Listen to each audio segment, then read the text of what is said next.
The journey is inspired, of course, by the jazz musician Barry Stofberg, his latest album called The Journey. And so Craig is chatting to us this afternoon. Craig, good afternoon, welcome. Hey, good afternoon, Pumzi, and good afternoon to your listeners. Good to be here. Yeah, no, it's nice to have you here. I know you in my other life, and so to sit here like this is, I'm getting a lot of excitement, if I must just say. Yeah. So let's talk. You are a fundraiser for a walk and an event that's upcoming, inspired by Barry Stofberg, his latest album, and probably his last album, called The Journey. Correct. Yeah, so maybe just for the benefit of the listener at home, just introduce yourself and what is it that you do in this thing called The Journey? Yes, my name is Craig Null. And basically I've met Barry many years ago. I think I was about 8 or 9 years old. And I turned 48 just a few days ago. And last month I thought, I want to do something meaningful for someone. Mm-hmm.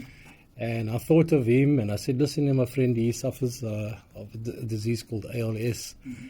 which basically means his body will stop functioning at some point, at least within 2 years. Mm-hmm. So what can I do? Can I raise funds for you, for medication? He says, no, Craig, my dream is basically to get Cape Town musicians to play on my recently released album, and if you can make that happen, I'll be happy and I could leave a legacy. And that's how it started. Sure. I decided to do something crazy, and I decided to walk 480 kilometers from the 1st till the 31st of October. So I'm sitting in studio in a lot of pain, my friend, but it's a way to identify with Barry as well.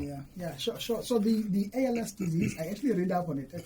It's quite a difficult word to pronounce, so I think all of us will just have to accept that it's ALS. It's actually amyotrophic lateral sclerosis. Well done. Yeah, so it's a tongue twister. I spent most of my time in the evening last night just rehearsing how to pronounce this name. But basically, as Craig has explained, that it's basically a deterioration of the muscles. The brain is basically not sending information, but it's not getting to the muscles. And so, and just a backstory, Craig, you did not just wake up and decide to do something good for Barry. You know him as a childhood friend. Yes. You guys grew up at the Full Gospel, right? No. Baptist. Which one is it? Oh my, Baptist friends are not going to be happy with that. No, I grew up in, I was born in Full Gospel, but I ended up in Westridge, Mitchell's Plain, at the Westridge Baptist Church. So that's where I met Barry. I think we were 10, 11, 12 years old. And he just had this amazing talent. And people found him quite interesting because we used to go in camps and this guy would play keyboard